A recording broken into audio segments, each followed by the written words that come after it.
'Twas the night before Christmas, and all through the Hold house... it now, wait, hold it. That's played out. Hit it!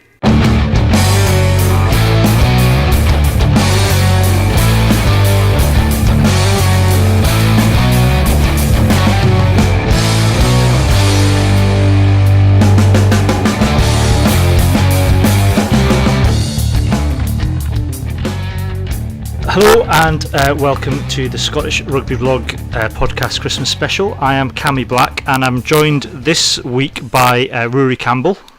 Hi there. And Brodie Smithers. Hello.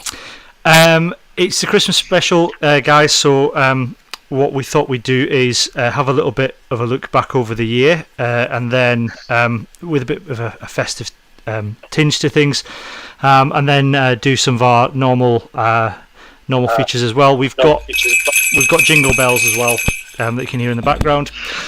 So I'll try and feature that as much as possible, give it a festive twist. Now, Ruairidh and Brodie, I asked you to look back over the year. Probably start with the pro teams.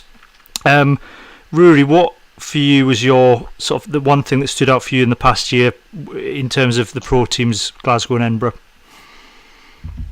Well, I think with Glasgow, the big change we've seen, particularly in the start of this season, has been the development of the depth of their squad. So, especially at the Six Nations this time last year, we heard Glasgow complaining the fact that every time they had to play matches, then players were dropping off, and it was really hard to basically bring the team together.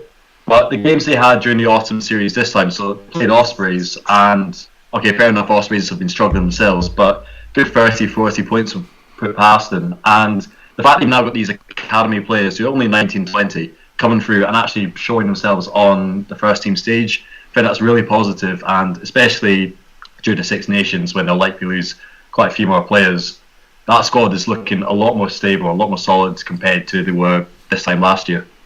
I mean, do you put that down? Do you think that's because there's now almost a Scottish way of playing running throughout Scottish rugby from the academy upwards, or do you think it's just the talent that's coming through at the minute?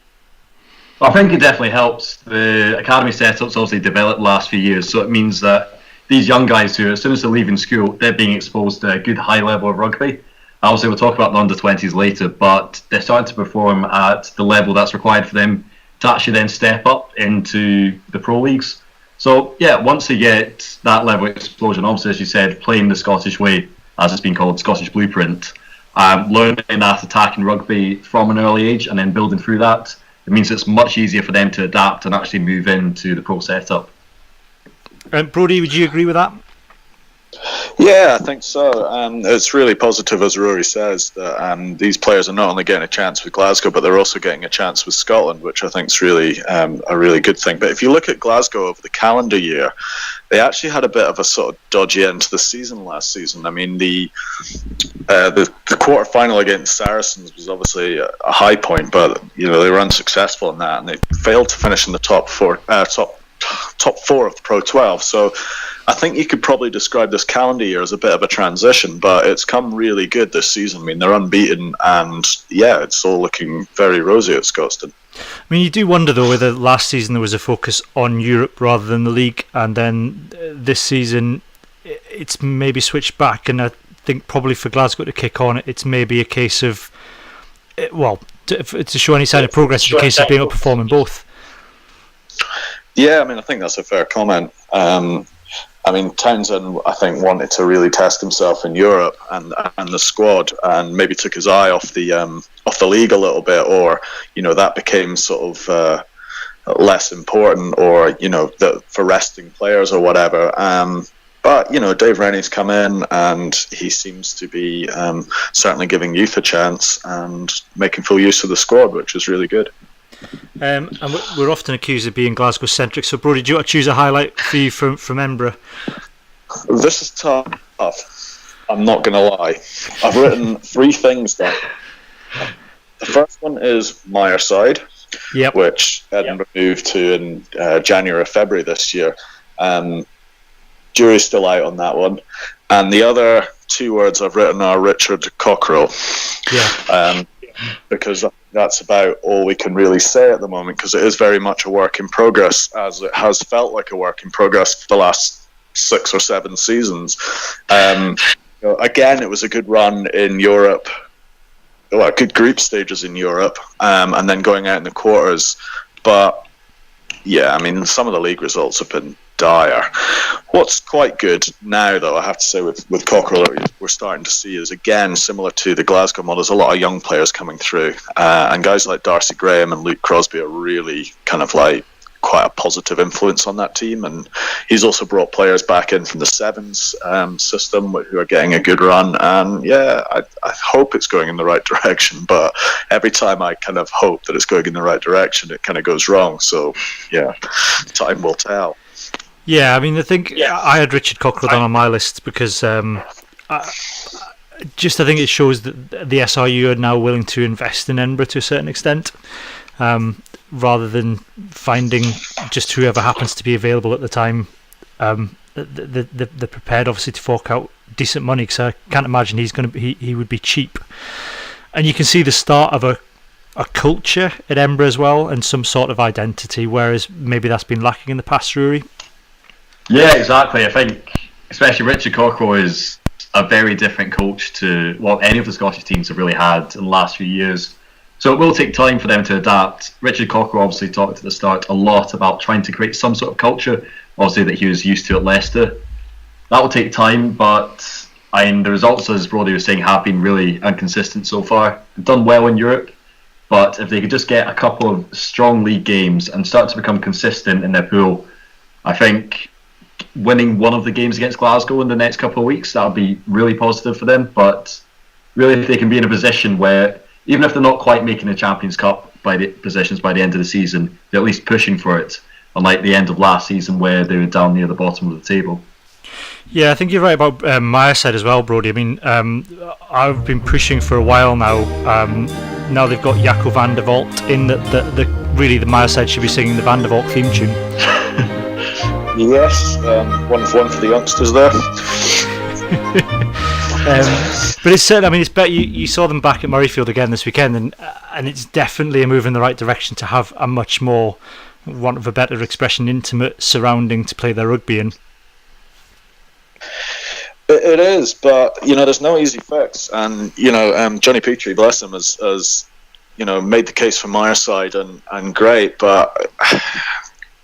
Yeah, as I say, I think the jury's out a bit. It's of course, anywhere is going to get compared with Scotstoun, which has been a massive success. So, but we'll see. Have to remain positive. If we look now at, we'll move to the sevens, Ruairidh, which is your specialist. I mean, specialism, back-to-back London sevens wins in the last, over the sort of 12 months apart. But there's still a lot of inconsistency there. I mean, is there progress in the sevens, do you think, overall? I think yes, but it's going to take time. Obviously, getting a back-to-back wins at Twickenham was a great achievement, but that squad's changed a lot since Twickenham compared to the start of the season now. Obviously, you've had Scott White and Mark Robertson retire, but then Dougie Fife and James Johnson, as Brodie was saying, have currently been involved with Edinburgh. So that's 4 of the starting 7 from Twickenham who are suddenly out of the squad. I think watching the first couple of rounds that they've had in World 7 Series, they're just missing that experience, particularly in attack. Still got Scott Riddell, who's he made his Scottish record of appearances this weekend, but especially in attack, a scrum half, a fly half who can really lead play, and that's where they're lacking. Again, they're getting back into that old thing from a couple of years ago where they could get close in a game, but they just couldn't quite finish it. So it's a young group of guys that John Dalziel's got at the minute, but kind of like Edinburgh in a way. I think they'll build. It'll take time.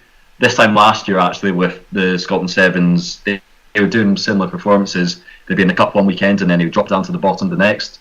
So once they build to the experience, hopefully we'll start to see a few more results coming our way. Maybe Dunky Ware's the answer. I'd love to see him in a 7 shirt. Yeah, that would be interesting.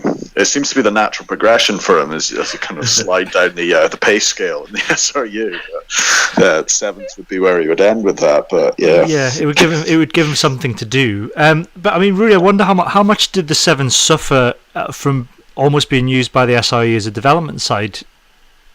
I think you can only say that to the extent because when you think about the players that were brought in, George Horn last year was one of the quality players in the sevens. He's been obviously got that exposure playing these high level tournaments, and then he's pushed on into Glasgow this year and actually started challenging for the number 9 position. In terms of the squad this year, there's been a couple of players like Robbie Ferguson who are starting to push ahead, but there's been no one who's quite... Darcy Graham obviously as well, who's moved into Edinburgh, but I think that's the last we'll see of him in a 7 shirt now that he's moved into the 15s. So again, we just need a couple of players who can start to really cement their position in the 7 squad. Brodie, have you watched much of the sevens in the last the last 12 months? Being a fat, slow prop from Langham, I'm a huge exponent of the sevens game. But what I will say is that I think it's come on generally. I mean, I hear what Rory's saying about the loss of the key players and whatnot, but I think the investment and the kind of, the attention that's given to sevens has definitely risen. And, next year we've got the Commonwealth Games and there's the Sevens Rugby World Cup in the USA as well. So, there's some big stuff to come. And certainly if the current squad, the transitional squad, wants some, opportunities to test themselves against the best, then it's going to be there, So, yeah, I think largely sevens is doing okay. Yeah, I suppose from where we were with them almost being disbanded, and Rue, you're a Melrose lad, as the country that invented the sport, it's nice to see them doing well. Oh, exactly. Twickenham Sevens, the fact that they won it in the final against England, a tight game. They were 7-0 down at half-time, then came back and somehow managed to win. That was a great moment to watch and was one of my highlights of the year. But, yeah, it's going to take time if we want to see. We're not in a position where we can be getting those results week after week. But at least if we can find some consistency, usually qualifying for the Cup campaign just about every week, that'd be great. But, yeah, it'll take time. And just out of interest, because last time we had the Commonwealth Games, you had the likes of Hoggy and I can't remember. Roddy Grant was in there as well. Mark Bennett. Mark Bennett parachuted in. Would you do that again? Do you think, or do you think that was just a one-off because it was Glasgow? Yeah, I think that was probably one of a one-off. But I think again, it's trying to find those couple of players with Edinburgh and Glasgow who have started to move to the fringes. I know Richie Vernon, it won't be too long, hopefully, before he's back from injury, so I wouldn't mind seeing him in the Scotland shirt in the sevens, but they can get a couple of players in, that'd be great. I'd say it's probably unlikely, though. We're talking to development sides, it may be worth talking about the under-20s next. In terms of where they've come from, especially in the last couple of years, is they've gone from being the perennial sort of bottom of the pile and the under 26 nations to sort of starting to push teams close. Is that, do you think, a result of the sort of Scott Johnson's grand plan paying off, Brodie? Scott Johnson's grand plan. Right. TM. Let's park that for a minute. I think obviously they had a really disappointing Six Nations, but I do think the academy has lifted certainly the mentality, if not the physicality and all that sort of stuff that will come with having a good academy structure. And I think finishing 5th in the World Championships back in the summer was a great achievement and really something they can build on. And I think in John DL they've got a very forward-thinking and tactically aware coach. So I think it's a positive. Yeah, and Rudy, you saw some of those plays from the. Was it the World? They call it the World Cup or the World Championship for under 20s? World Championship. World Championship. I mean, you saw some of the plays in there. They're not too dissimilar to the sorts of things that Scotland are trying at test level, and that's surely got to be a good thing that these guys are going to come in and just be able to sort of slot into Glasgow and Edinburgh and presumably then the Scotland setup as well. Well, exactly. We've mentioned him already today. Darcy Graham, the fact that he's gone from excelling first for Hoyk in the Premiership. Then he stepped up to under 20s and then obviously into the sevens, and already he's made his Edinburgh debut. So these players are now with the Scottish blueprint. They're understanding how to play a game. They're focusing first on attack, and then it's only after a couple of years focusing on attack they'll then start to think about defence and set plays. So yeah, it's definitely going to be easier for them to transition in. But perhaps all the problems we're going to have is there's not enough places for them to play until this Super 6 competition comes in, until they get the right exposure at a higher level. But it's moving in the right direction at least. Yeah, I mean, you wonder about the Super 6, Brodie. I mean, what's your view on that? Do you think that that's realistically going to be at a level where sort of these sort of younger lads can get that exposure? I mean, obviously, you're probably going to have the likes of Melrose putting in a bid, maybe the south of Scotland. Obviously, Berwick are going to be in there, but maybe Langham as well. But is it going to be at a high enough level, do you think, for them to actually bridge that gap? The Super 6 is actually my hands in the rock, so Okay. I can save a rant for that later. Let's or save you the can rant. have a We'll general save the rant for later. Just, talk around the rant for the minute. Okay, I think it's going to be, as Rory pointed out, one of the benefits will be that players like this, under 20s age, guys like, I mean, I think about Charlie Shield, he's playing for Curry at the moment, and, he could potentially be playing for an Edinburgh B team or a Super 6 franchise or whatever it is, of course he could, and that would get him competitive games. But yeah, I have other issues around the Super 6. We'll get on to those. But young player development certainly isn't one of them, and it's one of the tools that will support the under-20s to continue to be a success. I mean, Ruairidh, Brodie's obviously going to have a bit of a rant about this later on, but do you think it's going to be enough to bridge the gap? It just depends. I think it's a great idea, and I'm happy that they're finally starting to push ahead and having some sort of higher level of performance, but there is that risk that it just becomes one of those great ideas that suddenly collapses, that doesn't really gain the traction it needs. Whether also, one of the ideas that had been suggested was that these teams would then go into the British and Irish Cup to get exposure against championship sides and Ulster B, for example. But that's just been scrapped by the other clubs. So I think we'll have to wait and see how it does in real life before we can say whether it's going to really step ahead and give them the best potential. But hopefully it will. That's what we're hoping. And then next we'll talk about the Scotland women's team as well, because that's really come on leaps and bounds as well. I think a few years ago I remember writing an article for the blog berating the SRU for just almost letting the women's game completely languish in Scotland, where every year they sending a bunch of amateurs out against France and England and getting absolutely pounded 50 plus points every game. But this year we've had a win against Wales, run Ireland close, and I think there's now 3 professional players playing out of France. You've got Jade Conkle, Chloe Rowley and Lisa Thompson. Brodie, I mean, it's surely a good thing that the women's game's growing in Scotland. Do you think there's more to be done?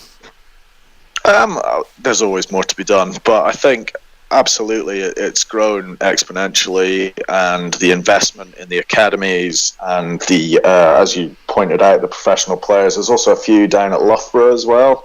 I know Lisa Martin from Murrayfield Wanderers is down there, amongst a couple as well. So I think it's the only way it can go, because we were, as you rightly pointed out, languishing behind the rest of the world when it came to this. This year's been, again, a positive. There was 2 Six Nations matches, one for the first time since 2006, and I just think generally it seems to be almost the level of exposure in the women's game has risen. It's become higher on the SRU's agenda. I mean, Rui, what do you put that down to? Is that external pressure for clubs? Is it an increase in interest in the game in Scotland? Yeah, I think it's just a general increase. Women's rugby, I think, has been quoted as being one of the fastest growing sports in Europe and in the world. I think, obviously, with the World Cup this year, that sort of proved that. More clubs, from what I can see, are starting to get involved in developing women's sides, and certainly in the schools game as well. They're starting to get sides out. So once you got those players who are actually interested, Scottish Rugby have been kind of forced to start helping out. I think definitely getting those pro players away, getting some experience in France and in England, they'll then come back and contribute to the national team, and hopefully we'll start to get that filtering down, especially into the young girls developing in the academies.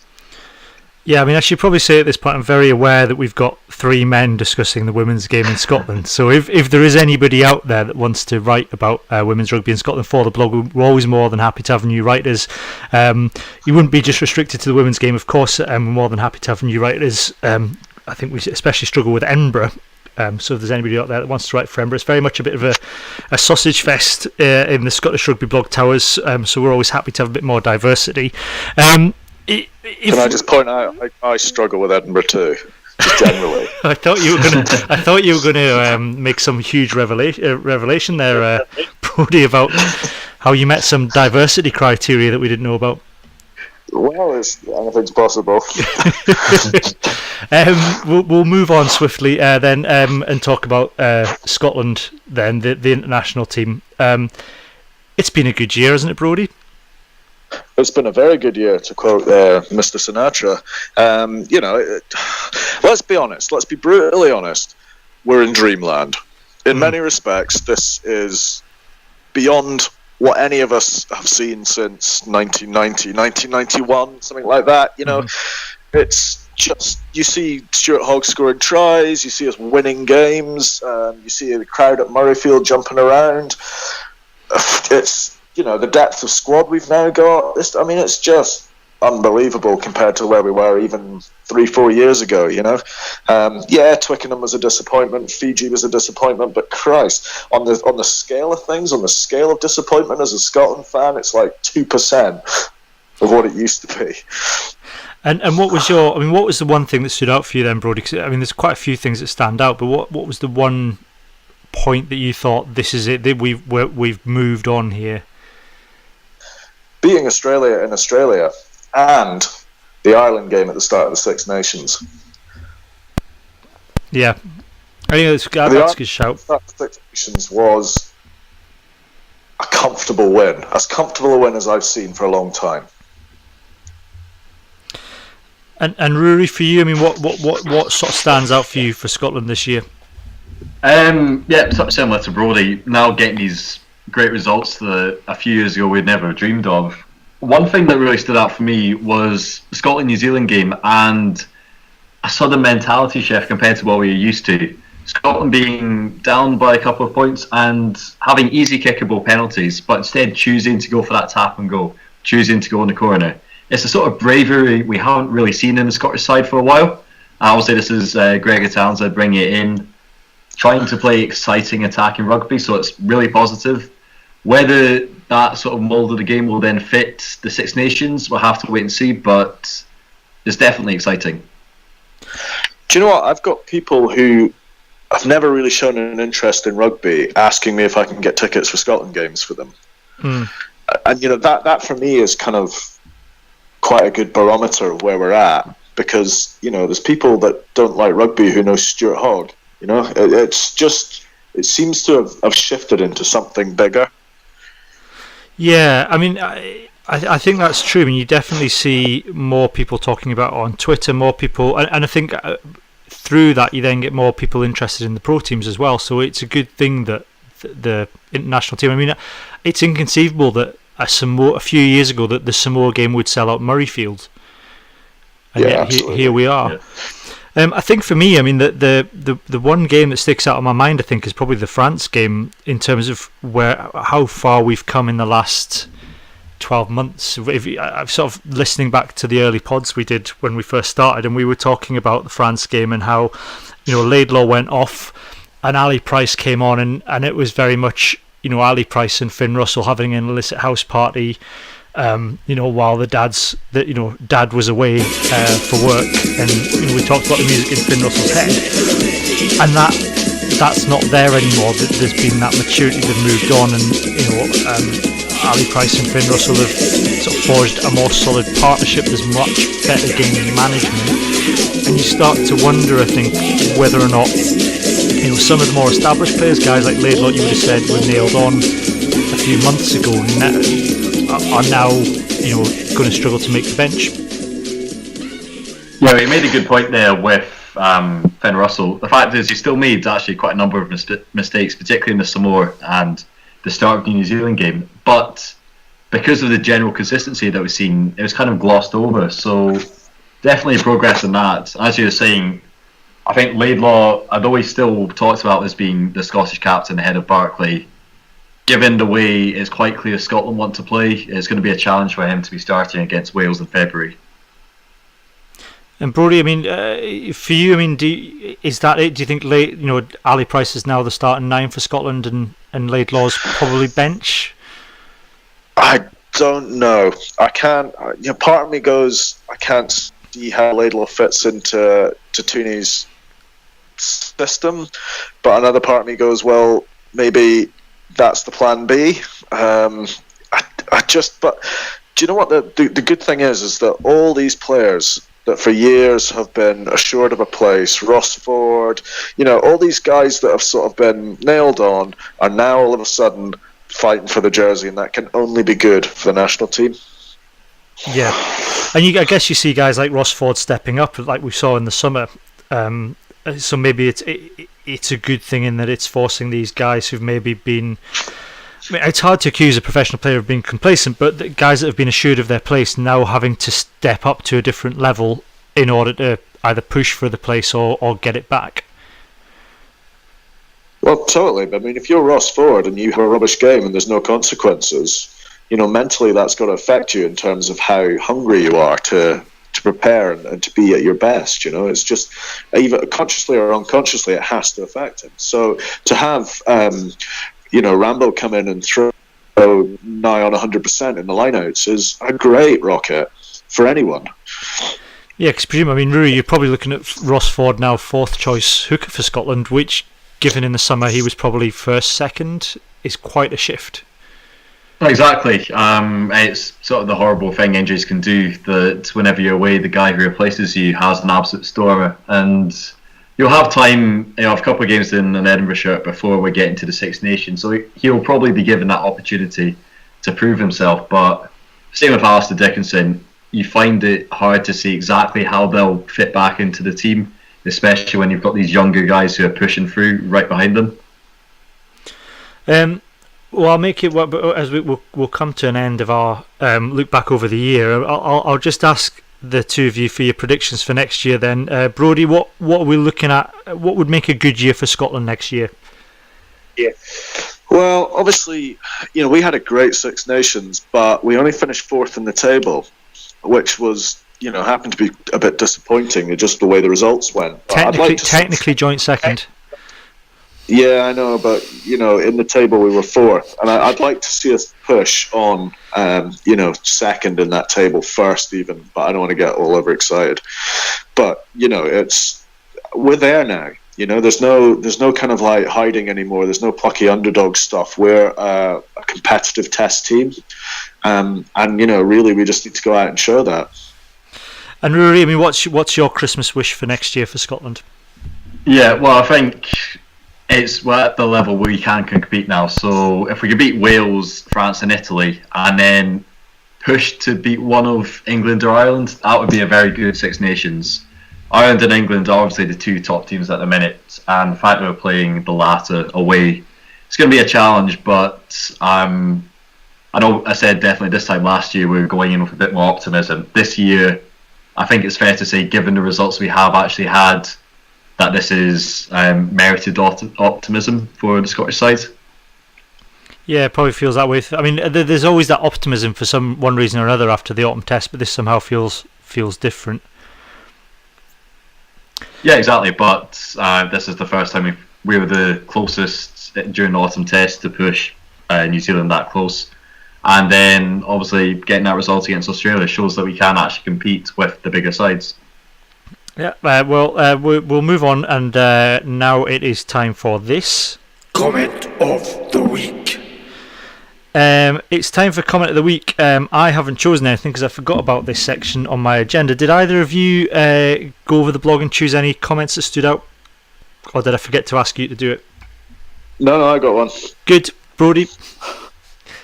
Okay, so this is from Stu on the Warriors Prepare for Montpellier article. He's basically responding to someone going on about how the domestic league doesn't support Glasgow in Europe, and he says this is the sort of pish you see from Celtic and Wendybull, which I assume he means association football. Boo-hoo, our domestic game brings us down. Of course this doesn't seem to stop Munster and Leinster winning in Europe. We need to stop wringing our hands about Europe. The money available to French and some English clubs is always going to make it an uneven playing field. And this is him responding to the previous poster. As to your suggestion that Johnny Gray and Russell need to move for Glasgow to progress is quite frankly ludicrous. I think it makes a good point about, us bemoaning the fact that Glasgow don't have enough competition in the Pro 14 to then step up to the European Cup. I just think that's, any team should be aspiring to win the European Cup. It's the sort of rubbish you normally hear from Welsh fans who are convinced that the Ospreys can easily slot into the Aviva Premiership and challenge for the playoffs every year. And we're better than that. Yeah, but you have to aspire to these things. Otherwise, what are you going to do? Yeah. That's a good point. Ruairidh, did you pick anything up from the I found a comment from Lochinverboy, who was on Rory's article about SIU's move to potentially purchase Worcester Warriors. And I'm just going to paraphrase it because it was quite long, but he said, interesting idea, but are they the right team to invest in? If we can't have a third pro team, I'd rather see our Pro 14 clubs play in bespoke stadia. It's not a bad idea with Worcester, but surely it's only a massive priority. So he's basically making the argument that instead of investing in England, we should be focusing on our own clubs first. Either trying to push a third pro club, which I think we've sort of talked to death before. Yeah. But even taking the likes of Scotstoun, which probably does need to be expanded as a stadium, given it's sold out every game this season. Or Edinburgh, of course, who is, jury's still out on whether Mireside is the right choice. You wonder whether FCU would be better focusing money on a domestic game or in Scotland first before looking into England. Yeah, I mean, I was going to cover this in the news section, but we might as well talk about it now, given it's come up. But I mean, the jury's out for me on this Worcester move, because I think in terms of the money side of it, you've got an infrastructure there already. You've got a fan base, so it's not setting up something from scratch in Scotland from a third pro team where there's not even a guarantee that even get into the Pro 14 anyway.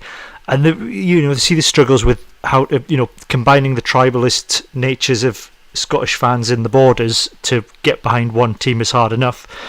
So I can sort of see the merit in it. And you've got a lot of guys like Johnny Gray who are allegedly, if you believe the rumours being peddled, desperate to go and play in the Aviva Premiership. And whether or not with the funds that a club like Worcester have at their disposal, you could then slot those guys into a team like that and have sort of almost like a Scottish Exiles team, automatically playing at that level, whether that would benefit Scotland, I don't know. I can see the pros and cons both sides. I'm yet to be convinced it's a good use of money, but then Mark Dodson hasn't really put much of a foot wrong yet. Brodie, I mean, what have you got any strong views on it, or you just wait a second see?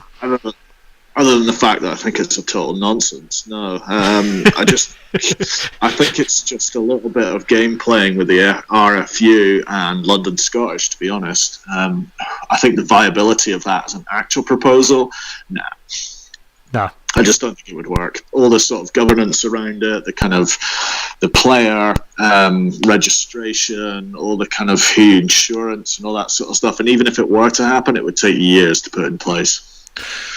Yeah, I mean, there's already me and Gav and Rory were looking earlier this week on Twitter. We were saying on Twitter, it's almost like there's a sleeper cell there already at Worcester, because you've got Gordon Ross and Simon Cross on the coaching staff, and then we've got Tom Heathcote, as 10, and Dave Denton there. So you've always got the makings of some sort of terrorist sleeper cell in Worcester ready to go. Is that Andy Robinson's 8-10 from a few years ago? It is, yeah. It might even be, yeah. Just Grieg in the middle there, doesn't he?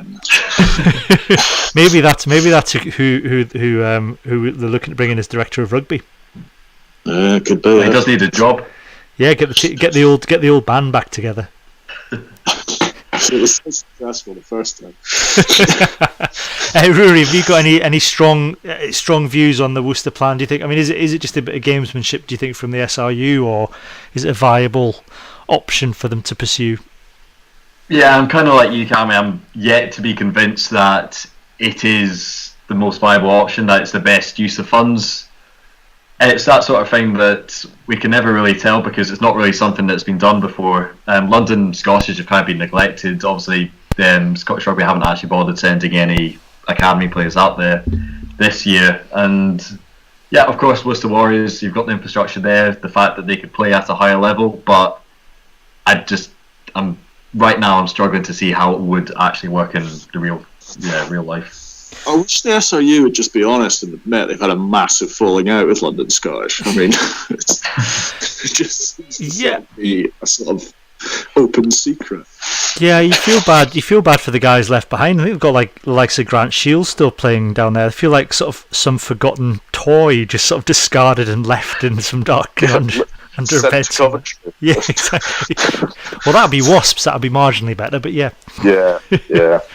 Okay, well, go on, no, Brodie. I've got a comment of the week for you. Yeah. And it's on the comments for the last podcast. Okay. And it's from JP. And he says, I know you lads play up being negative, etc., but the Roundabout Murrayfield fans came across as thoroughly miserable and out of touch. Not in an entertaining way at all. I don't know if you pay for your tickets or not, but for the price of a test ticket, every man, woman and child has every right to say whatever they want, as much as they want, and as loudly as they want, providing it isn't explicitly offensive to others. You can't praise the new Murrayfield atmosphere 1 minute and whine about vocal fans the next. We've all been wound up by annoying fans around us, and we've probably all been that annoying fan at some point. Lighten up. I think, the issue I have with that is that, and it's thank you for that, JP. I think one, he's also getting me back from the fact that I had to bleep it. I told him off having to bleep him out the last comment of the week that he had because didn't even make the blog. It was so sweary. But I think one he assumes that we're being serious at all times on this podcast, and clearly I think if history shows anything, that's not the case. Yeah. I'm all for. I don't mind people getting wild. I think it was somebody else who'd made the comment, and I think it's the coaching from the stands is what winds people up. I think I think everybody having a good-natured good time, but it's the miserable barber jacket, salmon trouser brigade who I'm pretty sure this podcast doesn't appeal to anyway. Sat there, no, we haven't since the Grand Slam in 1990. Exactly, they can't play for us anymore.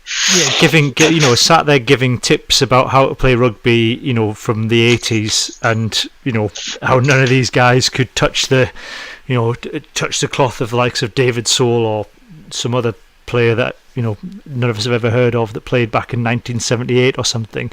I think that's what we were getting at. I'm all for people shouting and getting excited. That's brilliant, but yeah, it's the grumbly moaners I think we were getting at there. I think one of my favourite memories. Sorry, go on. No, you go, Brodie. I was just saying I'm taking the mick, but JP is a good contributor, and absolutely, if you've got criticisms or praise about the pod, please fill out comments because it's always good. Yeah, it's always good, and we'll always take them in the spirit that they're meant, and just as long as people are prepared for us to shoot them down in flames where they've no right to reply. No, I was going to say one of my favourite memories was my dad at Twickenham a few years ago, just standing up at the Calcutta Cup, surrounded by England fans after Stuart Hogg made a huge touch find and just shout, "Get that right up, you!" So I'm all for people, making a fool of themselves at rugby games. But I'm presuming he's from Berwick, and there could be some division there. Yeah, he's not from Berwick though. He's got a very strong Selkirk accent, so it was quite clear. Yeah, right. It was very, very, very clear which side he was supporting when he stood up for me in that comment. We shall move on, and we'll do this now. Well, we're low tie and we're low blow. We sing doggy bop on in speedos, but I just wanna know, did you see the legend that's Doogie Donnelly? Yeah, it's time for Where's Doogie Donnelly, or as we renamed it last time, Where's Doogally Donnelly, because I'm incapable of saying Doogie Donnelly. We're starting now with some actual Doogie Donnelly news. Firstly, can I just say how disappointed I am in our listeners? Doogie Donnelly was actually at the Glasgow game at the weekend, and not a single one of you wrote into us to say that you'd seen him, which either means that Dougie knows that we're looking and trying to hunt him down, and sort of left in some sort of blacked out limo and was in some sort of disguise, or you're all not paying attention. So please up your game. And do let us know if you've seen Dougie out and about. The second bit of Dougie Donnelly news is that his Twitter account was hacked at the weekend. I don't know if that was as a result of being at Scotstoun, whether or not there's some dodgy Wi-Fi there. And his Twitter feed was filled with retweets of Asian pornography. So we thought for a bit of fun we'd come up with some rugby porn names. There shouldn't be anything stronger here than a bit of innuendo, but if you are with a small child, you might want to cover their ears for the next 10 minutes or so. So, Brodie, what did you come up with? Well, I've got a few film titles, and I've got a few player porn names. Okay, why don't we start? We'll start with the player ones, because I've got some player ones as well. Go on, you do yours. I mean, actually, I was pleasantly surprised that I just went through the Scotland squad and found enough in just the Scotland squad. So my players are Tommy Seymour Butts, good. Big Ben Toulis, and Scott Cummings. Very good. Didn't you have to change the last one? Ruairidh, did you have any names of players that you went with for porn names? No, see, I forgot about the names until about 15 minutes before I was on. I've managed to come up with the Scott Cummings just looking at the list, but I'll be ready to hit you with a few titles once we get to that, so I think you should get your names in first, Cammy. Okay, are you ready? Because there's a few. There's Devon Boner, Richie Shades of Grey, Bear Cowan, Lube Hamilton, Ben KY Jelly, Pascal Papp, and Sebastian Chaballs. Smooth. Yeah, that was it. That was an afternoon well spent for me. I only came up with what I struggled with film titles. The only one I got was Coming in a Jiffy. Nice. What did you get then, Ruairidh, for film titles? Well, I did try to go through the law book, just trying to find some inspiration, but in the end that was a bit of a challenge. One of the better ones I had was Front Rows Coming Together. Nice. We've had Too Many Holes in the Defence and Hog Slipping Through the Hole. That's about as good as I could get in my 10 minutes of thinking through. They're all strong contenders. Brodie? Well, let's get 50 Shades of Grey out of the way. It's the most obvious one. Yep. But I also had the Horn Brothers do Glasgow. Oh, yes. Lovely. And my personal favourite, which is Neil Cochrane and Joe Rocococo star in Dueling Cocks. That's very good. Yeah, it's now safe to take your hands off the young child's ears now. I think we'll move on. In other news, we were contacted. We asked for your rumours, and we were contacted by the town of North Berwick on Twitter. The whole town, yeah. According to the Twitter profile, it's the whole town. So I'm working on the premise that there is only one computer in North Berwick, which I've been there, and it wouldn't surprise me, and that the town just accessed the Twitter account on a rota basis. I think Jason have that laptop because he's their coach. Well, that might explain the rumour. That we had, which is that Stuart Hogg will be playing his club rugby in France next year, which I was very sceptical about, and tried to call them out on it. But then, luckily, I didn't have to do any fact finding, because then Stuart Hogg intervened and said it was the first he'd heard of it. Which now there's a new. I've got.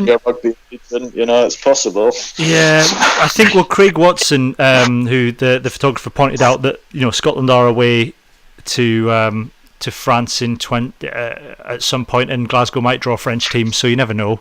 But there is this new thing where Stuart Hogg is clearly name searching on Twitter. We're a bit like the Candyman. If you say his name 5 times, he just appears.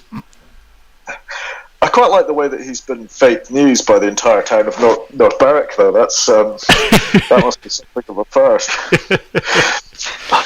Have either of you got any salacious rumours that aren't going to get us in trouble that you've heard or made up? Yeah. So Finlay Calder, who British Lion, OBE, whatever. He's also the coach of the Stuarts Melville Third 15, and he has been making noises that Gary Armstrong, another OBE, is going to be turning out for Stu Mel Third 15. Okay. Breaking news. Breaking news, yeah. So, well, worth getting off to Stuart's Mel. I think most of the Stuart's Mel listeners, I think, listen to the other podcast. Don't think they bother with us. Rory, have you got any salacious rumours? Anybody? Yeah, well, I had one as a friend who noticed Nick Grigg, the Glasgow centre, was spotted coming out of Waitrose, and given he's out of contract at the end of the season, suggested he could be making a big money move abroad. Well, yeah, he's shopping in Waitrose. Exactly. Yeah. Ooh. So is it Ibiza or Mallorca he's going to this summer? All inclusive, I'm assuming. Big money. Yeah, and we did have somebody get in touch with us through Facebook who said that the last time they'd seen David Denton was in an Italian nightclub and they'd slept in a bin with him. Although they didn't really elaborate on the bin when I asked them. They just said it was a very expensive nightclub, so I assume that... Was that perhaps a predictive text error? Possibly, but I like the idea of somebody snuggling down with David Denton in some sort of giant bin out the back of an Italian nightclub. I would imagine he'd be very good. He'd be a very good big spoon, David Denton. It would also fit your festive advent calendar of players and wheelie beans. It would do, yeah, that's true. So if anybody's got a picture of David Denton spooning anybody in a wheelie bin, do get in touch. Can I pitch in with a anecdote from my childhood? Well, not my childhood, actually my early 20s with Doddy Weir. Yeah, go for it. It's not your usual Doddy Weir anecdote. It doesn't involve drink or any kind of sort of fun. The last one we had on here involved him playing tennis, so is it... Yeah, no, it's probably it's more banal than that. It's great. So you remember when you used to sign up for an account in the bank, they would give you a form and you'd fill out these impossibly small boxes with like your name and all that sort of stuff. This is pre, digitalization or whatever. So I was standing behind Doddy Weir and he was trying to fill out this form and they'd basically given him a bookie's pencil to do it with. A bookie's pencil. He had like these massive hands, this tiny pen trying to fill it out in these tiny boxes, and he was just getting more and more irate. It was there was a certain element of schadenfreude there, but I thoroughly enjoyed it. Yeah, well, that's the sort of thing that we want to hear. So, if you want to, get your name on our Where's Dougally Donnelly section, we want, rumours, substantiated or not, we don't care about players, preferably quite banal ones. And have you seen any large rugby players struggling with pens in banks? That's exactly the sort of thing that we're after. We will. You see Peter Wright eating a ginsters in Selkirk High Street. Have you seen that? I haven't seen that. No. Well, given the wealth of there's Robertson's pies, I'd be very shocked if anyone had dared to eat a ginsters up Selkirk High Street. Well, that's fair enough. Do you know why people from Selkirk are called Japs, by the way, Cameron? I don't. But can we broadcast this? I don't have the answer. I don't know why. But I initially insensitive, but sort of like innocent answer to that. Like people from Hawaii are called Terrys, but for me, Selkirk has always been suitors. But yeah, seems to be this thing about the Japs. No, I've heard that before. I don't know where it comes from. If anybody knows, do let us know. If it's broadcastable, then we'll let you know. If it's not, then keep an eye out on the comment section of the blog and see whether or not we let the comment through. Hopefully it's some sort of acronym and isn't racist. Yeah. I doubt it, but yeah. Abbreviation of something that's not an Asian country. I don't know. Here's hoping. If you don't hear back from us, if we never mention this again, then just assume it's a racial slur. Right, we'll move on swiftly, and now we will do this.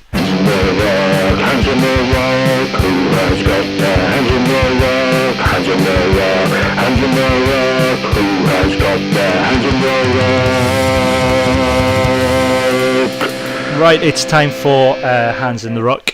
We want to know what's been your Hands in the Ruck, so do get in touch. We haven't had anybody get in touch with us since the last episode, so we'll just do ours. Rory and Brodie, I asked for your hands in the ruck over the past year. Brodie, you've mentioned yours as a Super 6. Do you want to just get it off your chest? Yeah, I mean, it is ripping my knitting a bit. It's just kind of, look, I'm a pragmatist. I understand something needs to be put in place. I understand that development of young players, yada, yada, yada, all that sort of stuff. But what I don't understand is why this is being treated as a marketing opportunity by the SRU before it's even in place. Now, Dodson has done an amazing job. Scottish Rugby, hold my hands up to him, absolutely. But I think we're moving into the realms of, he's openly saying things like, I can't sell the Premiership. I can't, this isn't a good enough product. It needs to be smaller. It needs to be more marketable. It needs to be, and I just think, hang on a minute, you're devaluing all the club rugby that'll be beneath that. Like massively devaluing it. You're taking all the money out of that, you're taking all the sponsorship out of that, and you're basically providing jobs for around 250, 300 people at a certain level in rugby. And yes, that'll help young players, or it should help young players get through, but the clubs beneath are all struggling for player numbers, they're struggling for sponsorship, they're struggling for facilities, and this isn't going to help them at all. And it really reeks of when we first moved into professionalism and the kind of district setup, and they're not trusting the clubs and not engaging with the clubs. And club rugby is a kind of players and spectators. It's a community thing, and I just think this is going to be another tier that's going to kind of put the nail in the coffin of a lot of clubs, smaller clubs. I take your point. I think the one thing that's good about it, and I don't know whether or not this could have been done a different way, is that it levels the playing field in club rugby, because what's been happening for the past few years, maybe even longer, is you have clubs bringing in South Africans and Kiwis to come and play for what should be a community club, and you've got clubs poaching young players from the clubs beneath them to come and play for them, and whether or not this sort of levels the playing field and that it allows clubs to keep hold of their youth players, and it means that clubs aren't going to be able to go out and pay guys from South Africa or New Zealand ridiculous amounts of money to come and play in the Premiership or the Division 1 or whatever it is. That's the thing that I think is good, but whether or not it that could have been done in a different way, I don't know.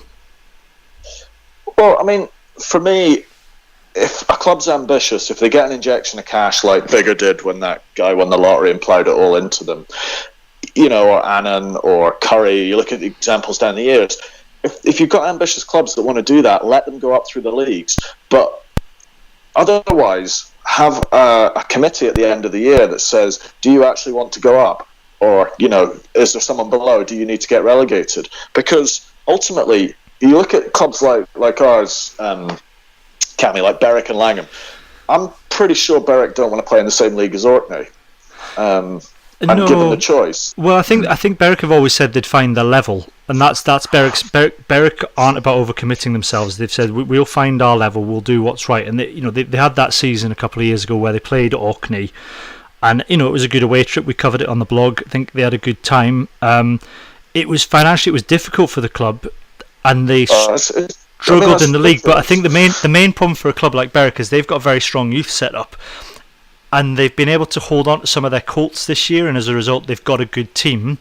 But in the past they've struggled, and that then means you've got young guys that they've invested in from minis upwards all of a sudden going and playing for Kelso or Gala or whoever can afford to pay them a bit of money. And I don't begrudge those lads being ambitious. It's just more about whether or not it gives a bit more of a level playing field if clubs aren't able to do that. Yeah, I know, but there's another element to that, which is that the youth section is part of the community, and that's a community engagement piece. And good players will always move, and not so good players will probably move, but they usually come back. And I don't know. I mean, the Super 6 thing, I'd love nothing more than a young player from Earlston or, White Craigs or wherever in the country to be able to have a route that takes them right through to under-20s and then up into the pros or whatever. But I think that's there, and I don't think throwing out the Premiership, so we can have Melrose, South of Scotland, a Glasgow conglomerate or whatever in there. I mean, we're talking about universities bidding for this now as well, which is, obviously sets the financial and facilities playing field like way out. And, I just don't think people are going to go and watch that as a product. I mean, really, Brodie makes a good point there. I mean, the SRU have struggled in the professional era to sell that sort of, this idea of a regional rugby or conglomerate of clubs to the likes of the Borders, where it's very tribal. I mean, obviously Melrose might have the cash or the will to go it alone, but persuading guys from Selkirk to go and support a South of Scotland team based in Galashiels is a hard sell. Exactly. You look at where the numbers going to watch amateur club rugby are right now, and the only people going out to watch are those who have been involved in the club pretty much all their life. I struggle to see how, especially in the first season or two, how they'll be able to build those crowds. I know some have been talking about hoping to get up to 1,000, but fair enough in Glasgow, where you have got obviously Warriors getting 7,000-8,000 each game, but in Edinburgh you're looking at 3,500-4,000 at best. So why would others then choose, instead of watching Edinburgh, to go and watch a league, a side in a lower league where you haven't got the same star names? I think it's a great idea, and definitely whatever we can do to boost amateur rugby and to get those young players given some proper experience, that's great. But it's going to be a challenge, I think, in my personal opinion, to actually sell that as the business model that Mark Dodson keeps talking it about. Well, yeah, on that cheery note, so I think the consensus is it's probably a bad idea. There's some good parts to it. Something has to happen, but I just don't think this is it. Yeah. I think that's probably fair. Rory, we'll move on. What's your hands in the ruck? Yeah, well, I think it's definitely been mentioned on the pod before, but in general rugby, my hands in the ruck is Eddie Jones. I'm getting quite frustrated every press conference now, whether it was the England-Italy game where he was complaining about the tackle ruck situation, or whether it's just because he wants to have a go at the other coach or a couple of players. There's absolutely no need for it whenever you're talking about rugby trying to stick to its core values and literally just focus on the game. Eddie Jones says he does it because he wants to deflect pressure off the players and let them focus on their game, but for any fan who's trying to watch it, and especially anyone who's on the receiving end of it, it's just not necessary. Obviously, in the last couple of weeks, he's talked about how all the hype about Scotland is actually non-existent. I think I'd rather he just focused on his own team than giving his own opinion, which is really there just to try and stir up the media in the first place. Yeah, I think that's a good shout. I know we've talked about it before, but it's a low dirty trick, and for me it does. I mean, I was told to drink a drink, I think, by Al Dimmock when I mentioned rugby values a couple of pods ago, but it is that thing of it's we saw Gregor Townsend interviewed a few weeks ago in the BBC, and he was quite open and gave some very interesting answers to some questions, and it's possible to be interesting and engaging without resorting to slagging off the opposition or bringing that up at all, Brodie. But does rugby need characters like Eddie Jones, Brodie? It reeks of football to me. Yeah. And it reeks of that kind of Jose Mourinho approach to PR or whatever, and it's interesting a couple of times, then it becomes boring. I mean, the Michael Cheika, Eddie Jones thing, what was that, a month ago or so? I mean, that was just like peak nippy Aussie kind of deflection nonsense, wasn't it? I mean, Cheika's having a mantram in the stand, and Eddie Jones is just kind of smugly winding him up, and you're just thinking, get a room, basically. Yeah.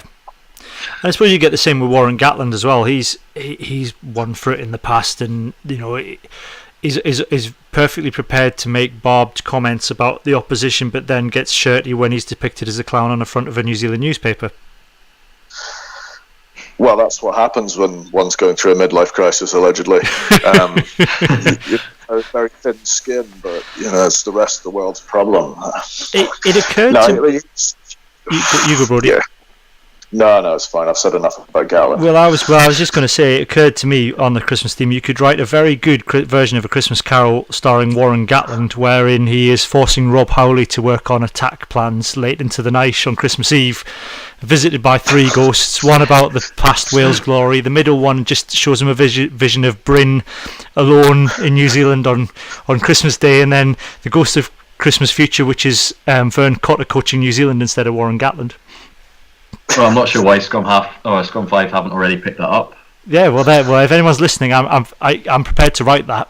If everyone's willing to dramatise it. Get up dying in there. I'm trying to think who would be Tiny Tim in that scenario. Josh Navidi? Sean Edwards? Oh yeah. God bless us, everyone. Yeah, my hands in the ruck is music at stadiums, which has come up before, but particularly Murrayfield, and it's dreadful, isn't it? It's awful. I mean, if you're going to pick music, just pick something current or rocky. Don't pick the Bay City Rollers. We're all fed up of the Proclaimers. Just stop. It'd be interesting as an experiment. And I don't think any stadium will have the guts to do this, but I think the SRU do listen to this podcast because they stopped playing the Bay City Rollers when we complained about it a few episodes ago. But it'd be interesting. It'd be interesting to have one stadium just have an experiment and not play any music at all except for before the game and at half time, and just have everything else apart from announcing who scored silent, and just see what happens to the atmosphere. Yeah. Well, they had this debate down in Gloucester a couple of years ago, and they decided to start playing music after tries, and the crowd hated it, so they stopped again. Gloucester's one of those special atmospheres you get at a club ground. Whether that can be replicated in Scotland just depends. But the other thing you had on music, I don't know if either of you remember the Scotland-New Zealand game, but the musical rendition of God Defend New Zealand. Do either of you remember that? No, wait. No, well, for some reason they didn't have a band and instead played what sounded like a primary school rendition of the anthem, which was I was in the crowd at the time, and it was hard not to laugh at what they decided was suitable compared to the usual big brass band they have. Do you think they just went on YouTube and found the first result for it? It literally sounded like that.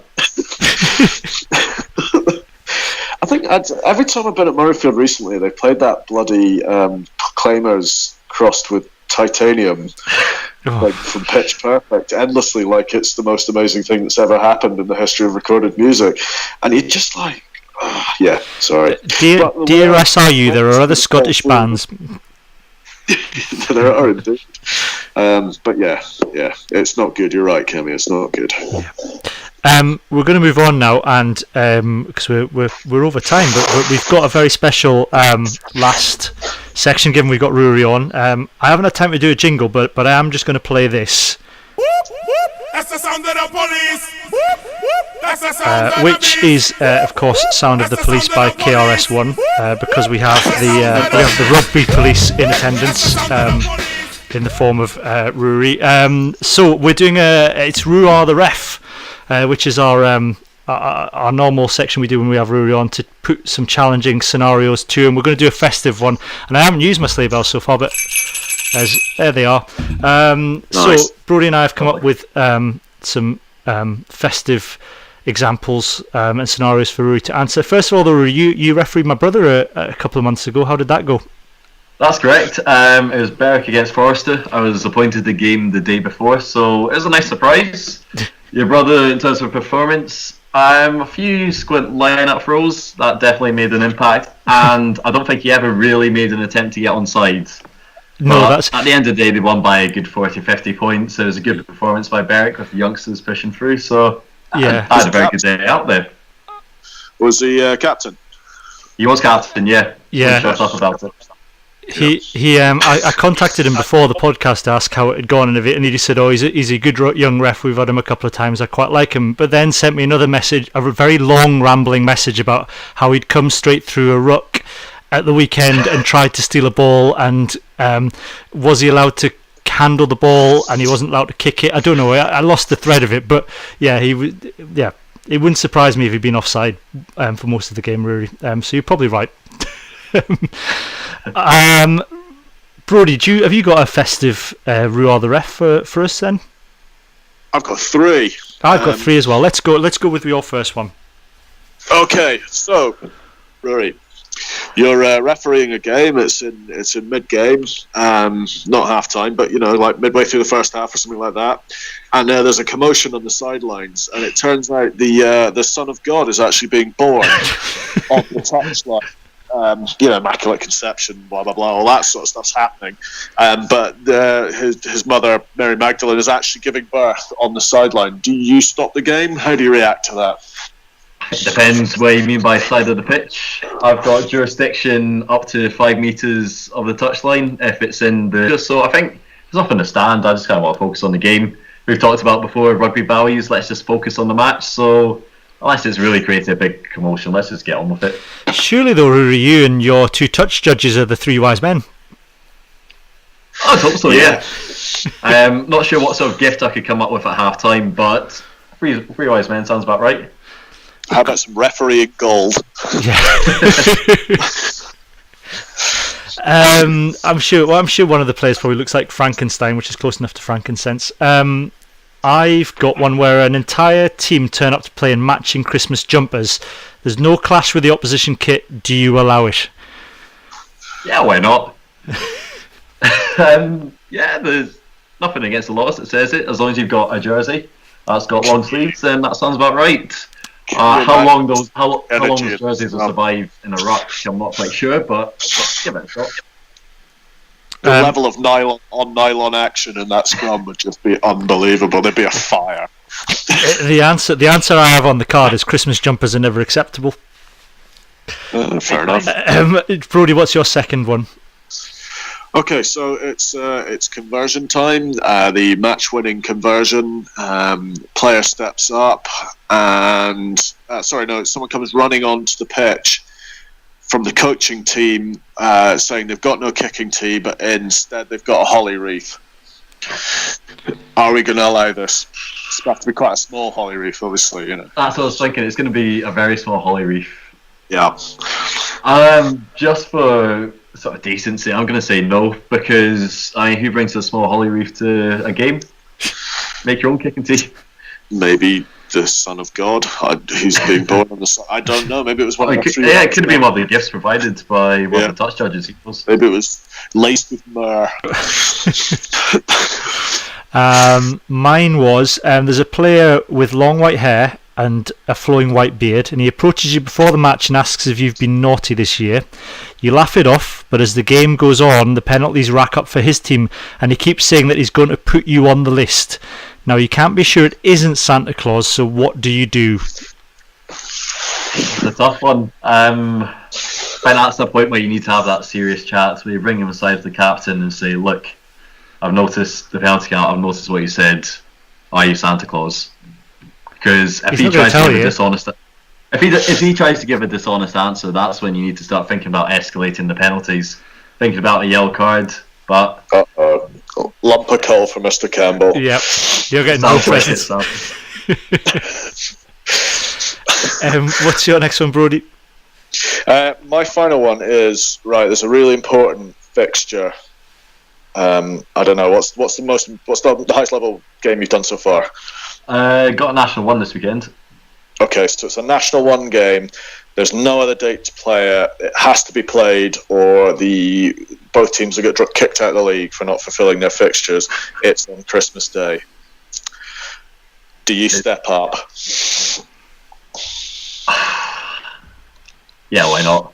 Yes, of course you do. You've got to at the end of the day. Saturday afternoon, as long as you save the Christmas dinner for a later time, I'm absolutely happy to do it. Good man. My last one is, as part of a promotion for the local pantomime, a team field a pantomime horse at fullback.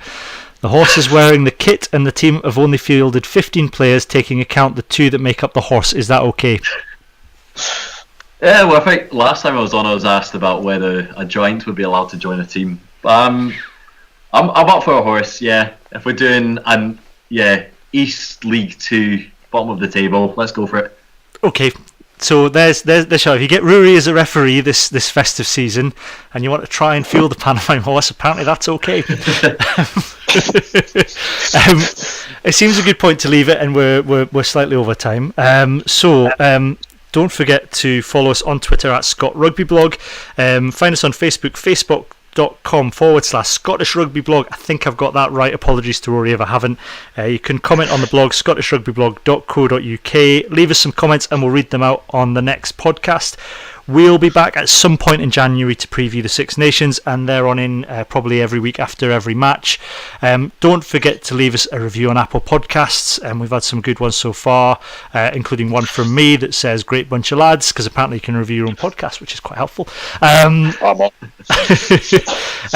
So in the meantime, it is goodbye from me and goodbye from Brodie and Ruairidh. Goodbye.